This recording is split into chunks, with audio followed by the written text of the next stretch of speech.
Hello, everybody, and welcome to another Alfred Hitchcock Presents review. Today it is Season 1, Episode 35, The Legacy, starring Leora Dana as Irene Cole and Jacques Bergerac as Prince Burin. And this is an interesting episode. It's not like your typical Alfred Hitchcock Presents episode.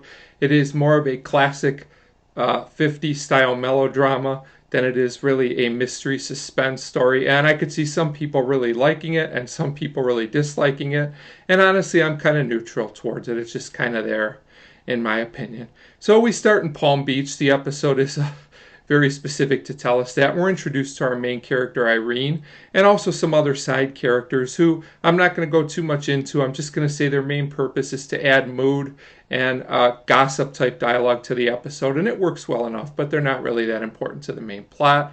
A character that is important is a Mr. Burnside, and he's an author, and we learn that he's writing a book on a prince, our other main character. And we also learn that Irene is married to a man named Howard Cole, who will be important at the end of the episode. So that's our setup. It's a pretty basic setup.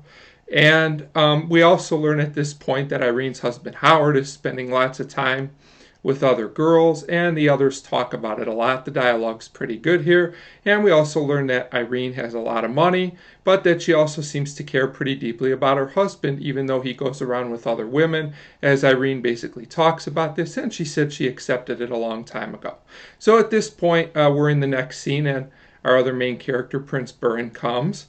And he comes to the table to talk with Mr. Burnside, as they're obviously collaborating on this book, and he joins them. But the prince seems to only really be interested in Irene. So they chat, and he asks Irene to dance with her, basically. She seems surprised, but she accepts. And they talk, and he basically is very much into this lady, or so it seems, and he asks her to lunch the next day. So at this point, we get another scene with our side characters gossiping, and I bring this up. I did think the dialogue was pretty amusing here for the time period, but it doesn't really add much to the plot. The scenes are a little padded, but they work okay. So the prince and Irene are then chatting in the next scene, and the prince says he's very attracted to her. Irene's not really believing this or buying any of this, and the actress does a good job of conveying this, but the prince comes on really strong. He says he's in love with her, and Irene isn't really used to this kind of thing, and she thinks it's kind of strange. So she then talks to Burnside about it, and she tells him the whole story of what's going on, that she doesn't understand it. She's kind of suspicious, but she says she likes being with him. So Burnside basically tells her, then don't worry about it, just enjoy yourself, which is kind of interesting. So we go to another scene with the prince and Irene, and he basically says he loves her. He comes on even stronger. He basically kisses Irene out of nowhere. It was pretty sudden. And then he goes a step further after Irene kind of holds back. He says if Irene doesn't marry him, that he will actually take his own life. He will do himself in, which is really, really extreme. And at this point, I think we're suspecting that something a little bit more is going on here, as this is seems to be a little more desperate than anything else. But Irene still won't give in, so they basically agree they have to call it quits and say goodbye to each other. So then Irene and Burnside have another chat, which is fine, I guess. And Irene is concerned about what this guy will really do or not do. But Burnside tells her she did the right thing, and he's gone too far, basically, the prince at this time.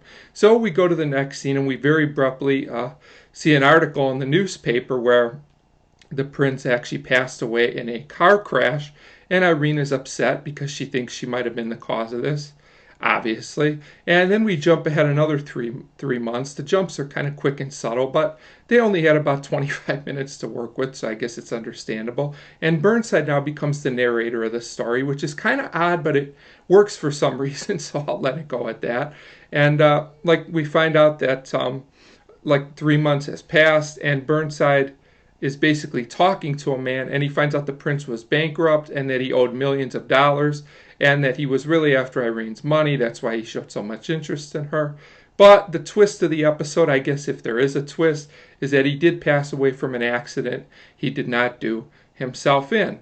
So at this point, Burnside feels he needs to go tell Irene this so she won't be distraught. He talks to her husband, who answers him at the door, and it turns out that they're doing very well. Irene then comes out. She comes into the room, and she seems to be doing pretty okay now. And the mention of Burin comes up, the prince, but because the marriage is going so well and Irene and her husband are content with everything, Burnside decides not to say anything because it seems like what they think really happened has actually helped out their marriage. So Burnside decides not to ruin a good thing. And I guess in kind of another twist, he doesn't say anything. He just lets them think that the prince passed away basically because of Irene. So kind of just an average episode.